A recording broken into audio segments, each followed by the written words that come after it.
Yay! Nasalo ko ngayon si Mami. Magkuplay kami habang nasa kusina yung apat.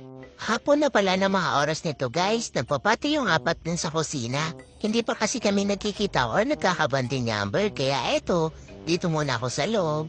Lumalabas naman ako sa kusina guys pagka nasa kahit sila Amber. Hindi pa kasi kami nagbabanding ni Amber. Lagi ko kasi naririnig na maldita daw si Amber. Kaya hindi ko alam kung magiging okay kami o magiging close kami. Kaya para maiwasan muna yung away o yung gulo ay lalayo muna tayo kay Maldita kasi Maldita nga daw si Amber, sabi ni Mami. Sabi ng iba kong kapatid pala.